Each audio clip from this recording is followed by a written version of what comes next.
Welcome to another episode of UEN's PDTV. I'm your host, Katie Blunt. Did you know that in Utah, every grade from kindergarten through 12th has computer science standards? These standards are based on 7 core computer science principles. I don't know about you, but when I hear phrases like collaborating around computing and recognizing and defining computational problems, I can't help but think of our third education technology competency. EdTech competency number 3E focuses on facilitating learning through critical thinking. It states that educators should design and facilitate project-based learning, or PBL, experiences and provide opportunities for learners to engage in computational thinking learning experiences. In this episode, we have traveled to Manti Elementary School to interview Julia Bratton, the computer science specialist. She's going to show us how she incorporates critical thinking, PBL, and computational thinking in her classroom. Julia, thank you for joining us on PDTV. Thank you so much for having me.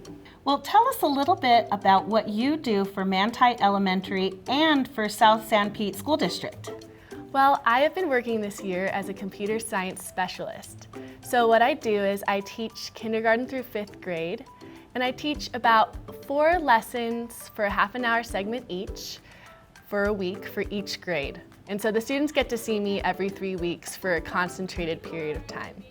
And in that period of time, I like to give my students the opportunity to learn about computer science and to understand what coding and computational thinking is.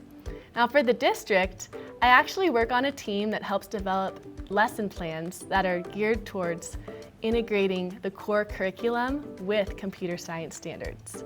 So right now we've got a whole menu of lessons that are accessible to any teacher who's interested, and they're meant to span all of the grades K-5 so that you can tailor them to your content area and also to the grade level.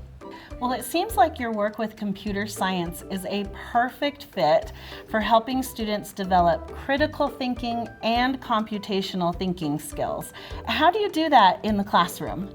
Well, in the classroom, I like to implement the computer science core objectives, which include programming, debugging, looking for patterns, writing an algorithm, and all of these computer science strategies really play into higher order thinking skills.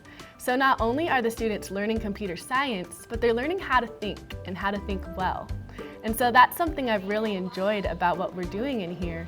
We may be using a certain robot, like an Ozobot or a Bluebot, but we're not focusing on the robot itself and how it works. We're trying to use those tools to further tease out the thinking that can come from it.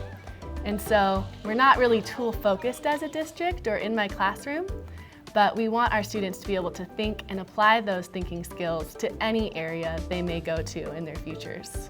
So that seems to really connect with what you said about your work with the district with connecting core standards and the computer science standards. Yes, we want people to know that computer science in any area is interdisciplinary. Everything is connected, and so you may use English skills in science, math, and social studies, just like computer science can be used in any field of work. It also seems like this is the ideal environment for project-based learning, or PBL. Yes. How do you use PBL in your teaching and in the students' learning? Well, I am under the impression that students learn best when they're able to explore and understand things from themselves and their own experiences. So within my classroom, I try not to give my students too much information, but let them figure it out themselves. And part of project-based learning is working in a team. But sometimes teamwork can be a little tricky. It can. Because one student will take over and then you have 3 people sitting there not doing anything. And so project-based learning isn't group work. There are specific structures that I use that are intended to have the students have a specific role and function within the group so that no one is taking over and no one is checking out. So tell me a little bit more about these specific structures. Where do these structures come from? Are there specific programs or things that you've used to help you with PBL? Yes, so there's one specific program I use quite frequently. It's called the Kagan approach, and it has several structures that you can use dependent on what kind of activity you're doing. So today I'm going to use one called Rally Coach, and it's one where you can use it in math or in any other subject, but math is often hard to find collaboration. And so the idea is each student has a role, and I'll explain that in my lesson, but each student will have a role and then they will switch roles frequently so that one person isn't pinned down as the person who records everything and the other person isn't the one that gives all the information. So it really gives students defined ideas of what their job is and then switches it up enough to where people aren't frustrated or fighting over what they're going to do within the group.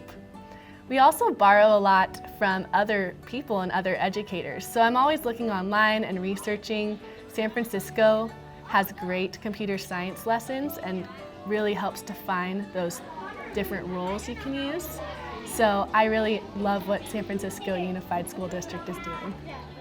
Well, I think it can be a challenge for educators to take on new standards like the computer science standards when they already feel like they have so much to teach. Yeah. So what have you been doing to try to help teachers get over that hurdle?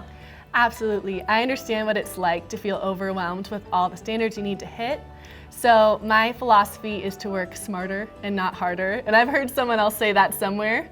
But the idea is to use cross-curricular instruction so that when you're teaching a lesson, such as computer science, you're also hitting maybe a core math standard that you need to hit, or an ELA standard. Whatever you'd like to use, you can actually integrate really well another curricular standard with computer science standards. Because like I said before, computer science really has to do with computational thinking, critical thinking, and those are embedded in every core subject. Absolutely. And then specifically in your role, do teachers know what you're doing with students in here so that maybe eventually they could do it too? Yes, something that we've developed within our school is that teachers are asked to come to at least 50% of the classes that I teach. And that's been a great opportunity for them to be able to experience what we're doing in here and see how what I'm doing connects to their classroom. Because I will ask, what are you learning in math this week? Or what are you learning in ELA? So that I can fit it to where the students are saying, wow, I learned this week. This is something I am learning right now. But they're highly engaged because it's using robotics, it's using the computer, things that students really respond to. But they're still inadvertently, unknowingly doing what their teacher would originally ask them to do in their classroom, just with a new intensity and excitement. They don't know that you're teaching them so much in one fun lesson. They have no idea that they're doing more math when they come to computer science. I love it. Well, thank you so much for sharing all the excellent work that you are doing on this episode of PDTV. Thank you so much for having me. Now that you have seen EdTech Competency 3E in action, let's explore how you can implement it in your own classroom. You can start facilitating learning through critical thinking by examining Utah's Portrait of a Graduate.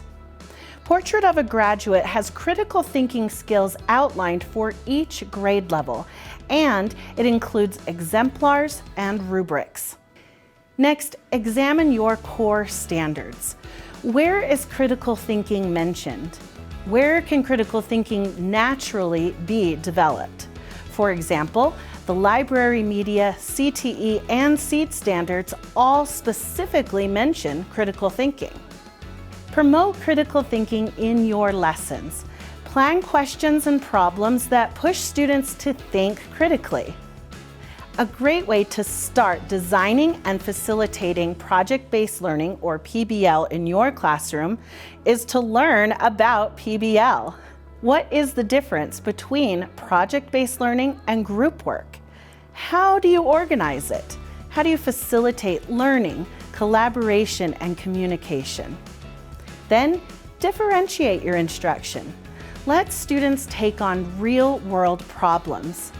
Facilitate their exploration, help them frame questions, design meaningful tasks, and coach them through their knowledge development and building social skills. Utah's computer science standards provide a great way for students to engage in computational thinking.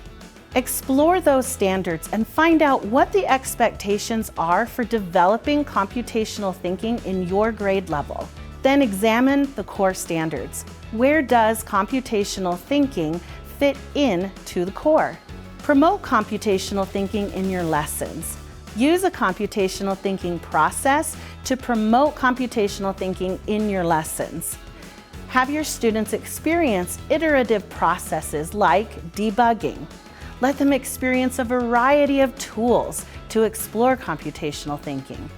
And then consider how computational artifacts can show student mastery. Students can build programs, simulations, visualizations, and more to show their mastery of both computer science standards and core standards.